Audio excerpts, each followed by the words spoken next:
Hi friends, तर दिवाळी फराळ सिरीजमधला आज आपण दुसरा प्रकार बघणार आहोत. आज आपण दुसरी रेसिपी पाहणार आहोत, ती म्हणजे चकली. भाजणीची चकली बनवणार आहोत इथे आपण.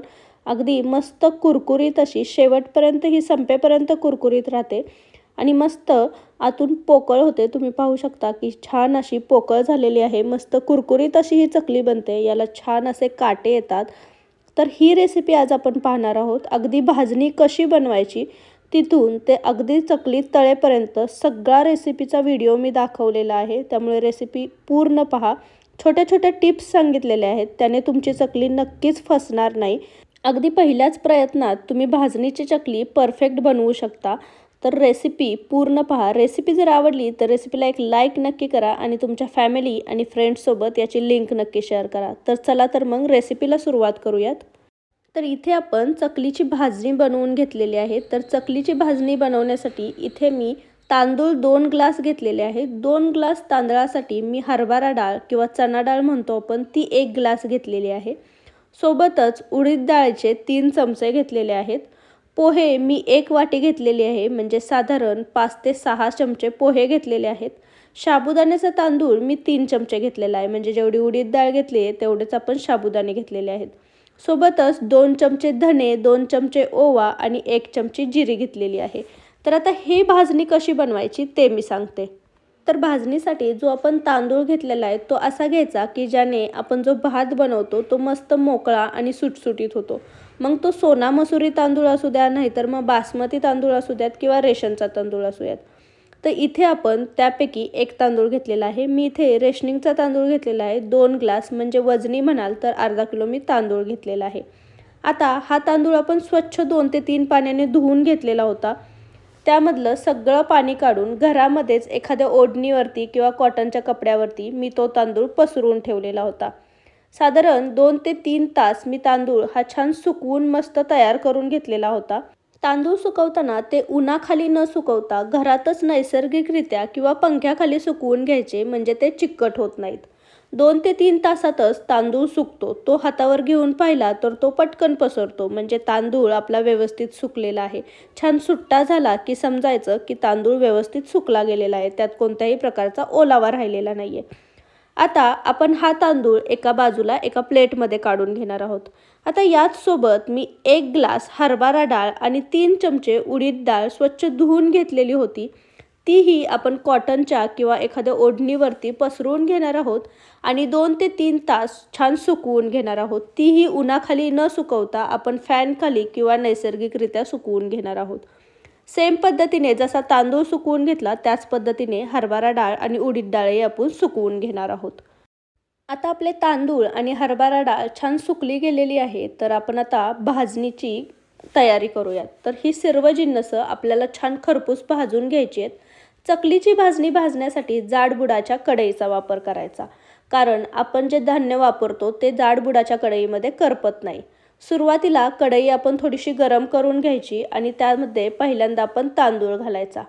भाजणी जर जास्त भाजली गेली तर चकली तेलामध्ये विरघळू शकते, त्यामुळे धान्य जास्त भाजायचे नाही. सुरुवातीला 1 ते 2 मिनटं आपण हाय फ्लेमवरती आणि नंतर 2 ते 3 मिनटं मीडियम फ्लेमवरती तांदूळ भाजणार आहोत. अगदी तळापासून ढवळत ढवळत तांदूळ व्यवस्थित भाजून घ्यायचा. तांदळातून हलकासा खरपूस वास यायला लागला की तांदूळ भाजला जातो. तांदूळ भाजताना जास्त तांदळाचा रंग बदलायचा नाही. साधारणतः 5 ते 7 मिनिटातच तांदूळ व्यवस्थित भाजला जातो. तांदूळ व्यवस्थित भाजला गेला की तो एका परातीमध्ये काढून घेणार आहोत. आता तो थंड करायला ठेवायचा आणि सेम कढईमध्ये हरभरा डाळ घालायची. हरभरा डाळ भाजण्यासाठी थोडा जास्त वेळ लागतो, त्यामुळे पहिले 2 ते 3 मिनटं हाय फ्लेमवरती व नंतर 2 ते 3 मिनटं मीडियम फ्लेमवरती आपण डाळीचा रंग हलकासा बदलेपर्यंत आणि हलकासा खरपूस वास येईपर्यंत ती भाजून घेणार आहोत. छान थोडीशी खरपूस भाजली गेली की आपण ती ज्या प्लेटमध्ये तांदूळ काढून ठेवलेला होता त्याच प्लेटमध्ये डाळ काढून घेणार आहोत. आता सेमच कढईमध्ये आपण उडीद डाळ टाकणार आहोत. उडीद डाळही आपण 3 ते 4 मिनटं थोडा वेळ हाय फ्लेमवरती आणि थोडा वेळ मीडियम फ्लेमवरती भाजून घेणार आहोत. उडीद डाळही आपण हलकासा रंग बदलेपर्यंत भाजून घ्यायची आहे. डाळीचा रंग जास्त बदलून द्यायचा नाही आहे. थोडीशी ती काळपट दिसली तर मग भाजणीमध्ये चकलीला कलर वेगळा येऊ शकतो. तर ही सुद्धा आपण ज्या परातीत तांदूळ काढून ठेवलेला आहे त्यामध्येच काढून घेणार आहोत. आता सारख्याच कढईमध्ये आपण पोहे टाकणार आहोत. पोहेही भाजायला आपला कमी वेळ लागतो, तर पोहे छान कुरकुरीत होईपर्यंत भाजून घ्यायचे आहेत. साधारण 2 ते 3 मिनिटांमध्येच आपले हे पोहे भाजून होतात. पोह्याचं प्रमाण कमी असल्यामुळे पोहे भाजायला जास्त वेळ लागत नाही. मस्त कुरकुरीत होईपर्यंत पोहे भाजून घेतले की तेही आपण सेम परातीमध्ये तांदळासोबत काढून घेणार आहोत. आता यामध्ये साबुदाणा घालायचा. साबुदाणा भाजायला अजिबात जास्त वेळ लागत नाही. 1 ते 2 मिनिटांमध्ये साबुदाणा छान भाजून निघतो. हा भाजल्यानंतर आपण तो सेम परातीमध्ये काढून घेणार आहोत. आता गॅसची फ्लेम बंद करायची, कारण कढई आपली छान व्यवस्थित तापली गेलेली आहे. आणि यामध्ये धने, जिरी आणि ओवा टाकायचा आणि ह्यालाही छान भाजून घ्यायचं. कढई जास्त तापल्यामुळे आपले धने, जिरी आणि ओवा व्यवस्थित भाजले जातात.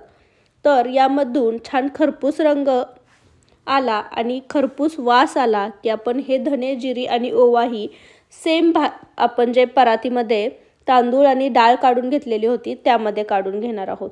आता हे छान सगळं एकजीव करायचं. तर तुम्ही पाहू शकता की हे छान मी सगळं एकजीव केलेलं आहे. डाळीचा रंगही बदललेला नाही आहे, तांदळाचा रंगही बदललेला नाही आहे. अगदी छान मीडियम फ्लेमवरती आपण हे भाजून घेतलेलं आहे. तर ही आपली भाजणी व्यवस्थित तयार झालेली आहे. आता ही भाजणी आपण दळून आणणार आहोत. तर ही पूर्ण थंड करून घ्यायची आणि गिरणीवरती दळून आणायची. आता दळताना एक काळजी घ्यायची की ज्या गिरणीवरती किंवा ज्या मशीनवरती ज्वारी किंवा बाजरी दळली जाते त्यावरती न टाकता छोट्या गिरणींमध्ये ही टाकायची. ज्वारी बाजरी जी दळली जाते त्याच्यावरती जर ही टाकली तर कलर आपला चेंज होऊ शकतो. चकलीला एक ज्वारीचा बाजरीचा वास येऊ शकतो किंवा कलरही चेंज होऊ शकतो. त्यामुळे बारक्या गिरणींमध्ये ही छान दळून आणायची. आता जर तिथे बारकी गिरण तुमच्या इथे नसेल तर ही व्यवस्थित मिक्सरला बारीक करून घ्यायची. मिक्सरमध्येही ही भाजणी छान बारीक होते. तर इथे मी भाजणीचं पीठ छान गिरणीवरती बारीक दळून आणलेलं आहे. तुम्ही जर मिक्सरमध्ये बारीक करून घेतली तर चाळून घ्यायची. व्यवस्थित चाळल्यामुळे थोडेसे जाड कण असतील ते बाजूला होतील. तर ही व्यवस्थित छान बारीक अशी आपण पिठी तयार करून आणलेली आहे. आता आपण चकली बनवायला घेऊयात. तर एका मोठ्या पातेल्यामध्ये साधारण 2 ते 3 तांबे मी पाणी गरम करायला ठेवलेलं आहे. यावरती झाकण ठेवून आपण हे पाणी छान उकळून घेणार आहोत. तर तुम्ही पाहू शकता की आपलं पाणी छान उकळायला लागलेलं आहे. साधारण आपल्याला असंच पाणी उकळून घ्यायचं आहे. तर आता हे साईडला ठेवूयात. आपण ज्यामध्ये भाजणीचं पीठ घेतलेलं होतं यामध्ये साधारण 3 ते 4 चमचे मी तेल कडकडीत गरम करून मोहन करून घेतलेलं होतं ते यामध्ये घालायचं आणि हे पटकन एकत्र व्यवस्थित मिक्स करून घ्यायचं. चमच्याच्या साहाय्याने व्यवस्थित मिक्स करून घ्या. तेल भाजू शकतं.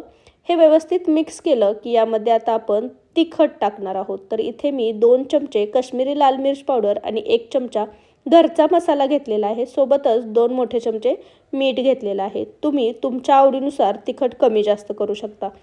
सोबतच 1 मोठा चमचा मी ओवा घेतलेला आहे. हा छान हातावरती चुरगळायचा आणि हाही यामध्ये आपण घालून घेणार आहोत. सोबतच 2 ते 3 चमचे मी पांढरे तीळ घेतलेले आहेत. तर हे पांढरे तीळ आपण न भाजता यामध्ये घालणार आहोत आणि हे व्यवस्थित एकजीव करून घेणार आहोत. हे तिखट तुमच्या आवडीनुसार तुम्ही कमी जास्त करू शकता. हे व्यवस्थित एकजीव करून घेतलं की यामध्ये आता आपण हळूहळू पाणी घालणार आहोत. तर हे गरम गरम पाणी असतं. कुठल्या तरी भांड्याने तुम्ही यामध्ये घालू शकता. कुणाची तरी मदत घ्या, कारण पाणी घालत घालतच हे पीठ व्यवस्थित आपण मिक्स करून घेणार आहोत. तर साधारण 3 ते 4 फुलपात्री पाणी मी यामध्ये घातलेलं आहे. तुम्ही पाहू शकता की मी हे पाणी घालत घालत हे व्यवस्थित मिक्स करून घेते. तर हे व्यवस्थित मिक्स करून घ्यायचं आणि हे पाणी थोडंसं पिठाला छान लागलं की आपण हाताने हे पीठ छान दाबून घेणार आहोत. तर हे पीठ पटपट हाताने असं दाबून घ्यायचं. याची एक प्रकारे आपण उकड तयार करतोय. हे पीठ छान दाबून घेतलं की यावरती आपण झाकण ठेवणार आहोत आणि साधारण 10 ते 15 मिनटं याला छान वाफ देणार आहोत. याला आपण छान उकडून घेतलेलं आहे. तुम्ही पाहू शकता की 10 ते 15 मिनिटांनी याची छान उकड तयार झालेली आहे. तर आता आपल्याला जेवढं पीठ लागतंय, एक वेळी आपण जेवढं मळू शकतो तेवढं पीठ आपण एका परातीमध्ये काढून घेणार आहोत किंवा पसरट ताटामध्ये काढून घ्यायचं. मी सांगेल की पसरट ताटामध्येच काढून घ्या, कारण ते मळायला सोपं जातं.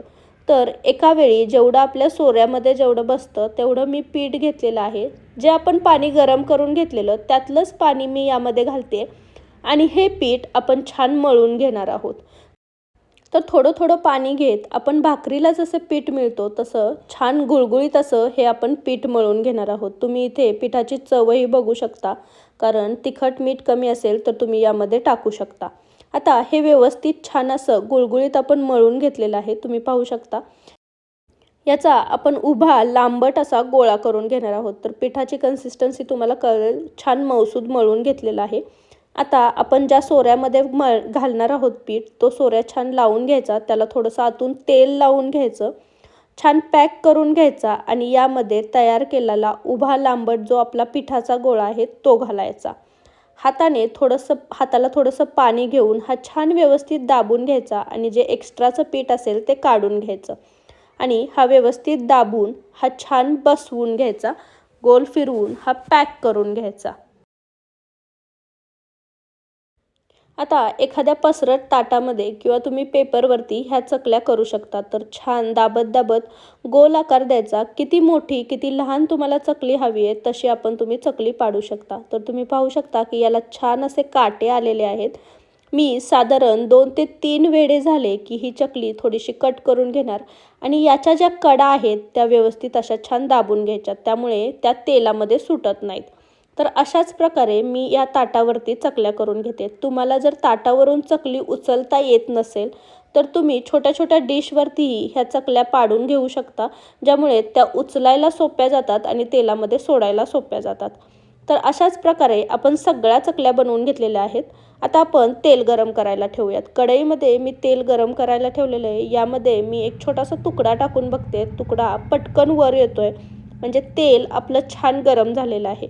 आता चकलीला तेल जास्त कडकडीत गरमही नाही करायचं आहे आणि जास्त थंडही ठेवायचं नाही आहे. अगदी मीडियम तेल झालं की आपण चकल्या यामध्ये सोडणार आहोत. गरम तेल असेल तर चकलीचा कलर पटकन बदलतो, आतून कच्ची राहू शकते. तर आता मी कढईमध्ये जेवढ्या चकल्या बसतात तेवढ्या सोडते. साधारण इथे मी 5 चकल्या सोडत आहे. तुम्ही जर नवशिके असाल किंवा पहिल्यांदाच चकली बनवत असाल तर 2 ते 3 चकल्या सोडून तुम्ही त्या तळून घेऊ शकता. तर कढईत बसतायत तितक्या यामध्ये चकल्या सोडायच्या आणि चकलीला अजिबातही कुठल्याही प्रकारचा झाऱ्या लावायचा नाही. तर तुम्ही पाहू शकता की पहिली जी चकली सोडलेली आहे ती मस्त तळ सोडून वर आलेली आहे. तर आपल्या चकल्या व्यवस्थित वर आलेल्या आहेत. आता आपण ह्या हलवून घेणार आहोत. तर अगदी अलगद हाताने ह्या पलटून घ्यायच्या.